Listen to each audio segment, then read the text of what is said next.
the moment it's put down, it's gorgeous, you know, and then, well, all of a sudden there's some weeds in it and you fear that you're going back to where you were, you know, you fear that you're stepping backwards.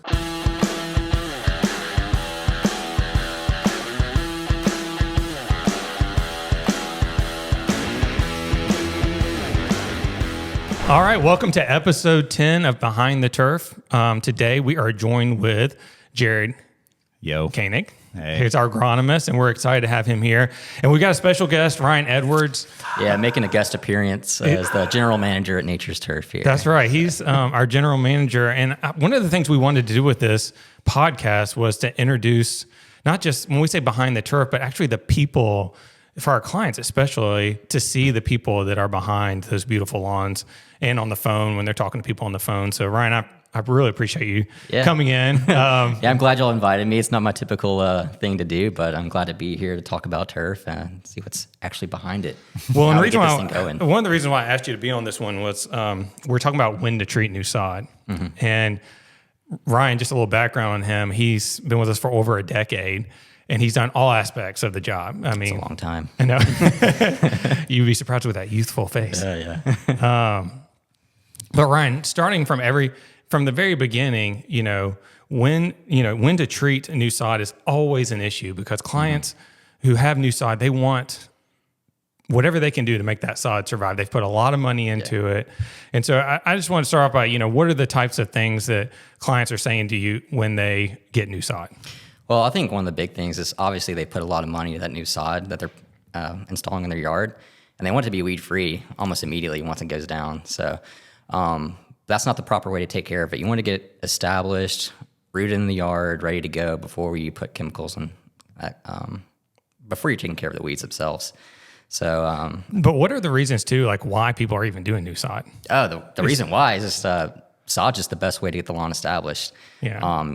We recommend not doing it from seed. So if you're going to get sod put down, put it in the right environment, that's the best way to just get the lawn going and looking beautiful out there. Jared, kind of pull you in on this. I think a lot of that's because primarily where we are here in the South, like Bermudas and Zoysia's best establishment practices are sod. I mean, it's really, it comes down to a couple of things. One, it's the closest thing to instant gratification that our industry has. I mean, you can go from graded, hopefully well-prepared dirt to green grass that's going to start its establishment process in an afternoon. I mean, it's pretty wild. But the biggest reason is because the turf grasses that you want are hybrids. They don't actually produce viable seed. So even though you'll see seed heads come up in a Bermuda yard or a Zoysia yard, if it's a hybrid turf type, those seeds are really no good. They make them because it's their natural desire to do so, but they're really no good. So the only really good way to establish those really tight, beautiful varieties of warm season turf grasses is via sod.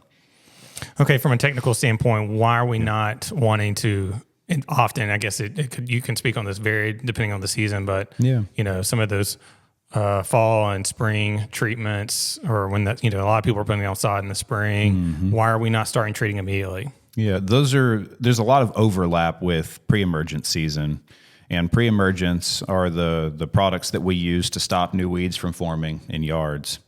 The unfortunate reality is the way that they work kind of works against the desires for new sod, right? These products work by stopping root formation. So right when the seed breaks open and the weed wants to start growing, they stop root formation, but the products don't know the difference between a root that we want and a root that we don't. And so we can't go put them on because it'll stop the root formation for the sod. And that's the most important thing right off rip when it gets into the ground is it needs to make those roots and integrate with the landscape around it.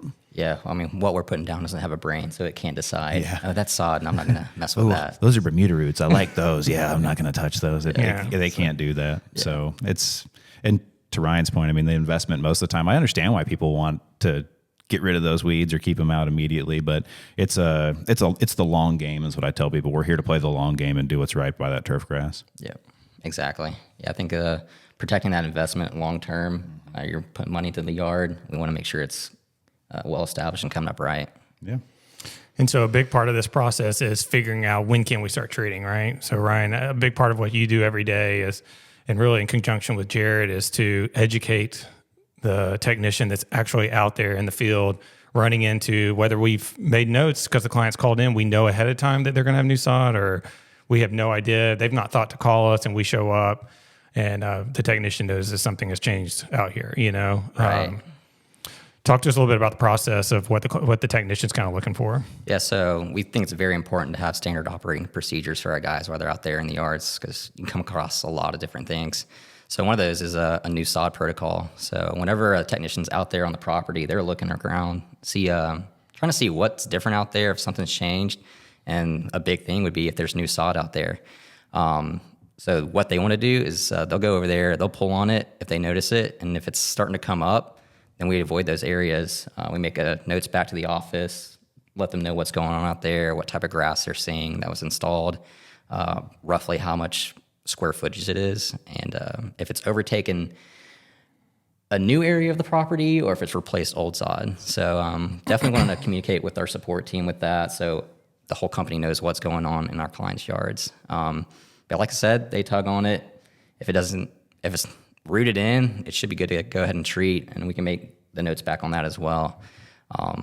Yeah, definitely following that new sod protocol. Yeah, I mean, having a process is really the key thing, and it's taken us years to kind of develop a process where we're getting that information from the field back to the homeowner, who often is not home when we're treating. Correct. And another thing that kind of throws in the wrench is, like, very often the client's not resodding the whole yard. So it's not we just don't treat. Like, it's okay, we're going to treat the front yard, and we're going to treat a portion of the backyard, and then the back corner around the new pool, like, we're not going to treat because that's the new sod, you know? So it's communicating back to the client, whatever that circumstance is, so that we're all on the same page of, hey, and Jared, you can speak about this a little bit. It's like, often getting new sod is, like you said, like, it's beautiful, pristine when you put it down. It's a little bit of a roller coaster where you have a little bit of a lull where it goes from really pretty to not so pretty. And that's when panic mode, I think, kind of steps in.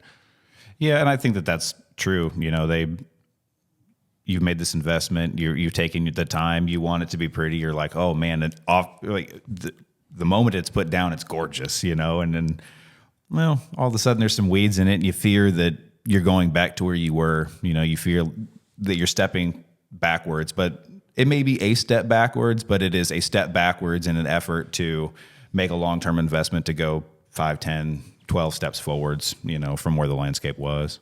Yeah, and sod establishment can vary over what time of year you put it down. So, absolutely. Sometimes it could take months to establish, and sometimes it'll take a few weeks. Just depends what time of year you're doing it and what sod you're putting down. I think that's such a good point, because that's why the communication is important, you know? So it's communicating the expectations with the client so that we're all on the same page, letting them know, like, there's not a definite.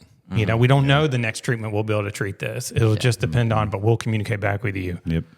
So it's a trust thing, I think, in a lot of ways. Well, and I mean, to some degree, you know, that's why people have a company like ours. That's why, you know, we work really hard to make sure that we are holding up that end of the relationship, because even if it's a little uncomfortable in the short term, right? Say we get a new client, they're majority new sod, and it may be a little uncomfortable, you know, up front, but trust, you know, we're confident in what we're doing, and we'll get it where it needs to be.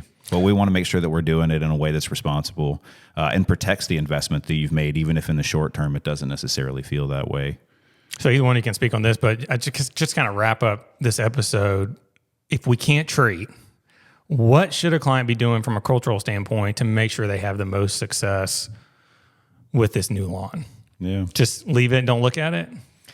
First and foremost, the most important thing is water. Make sure that it's faithfully watered. Make sure it's watered well.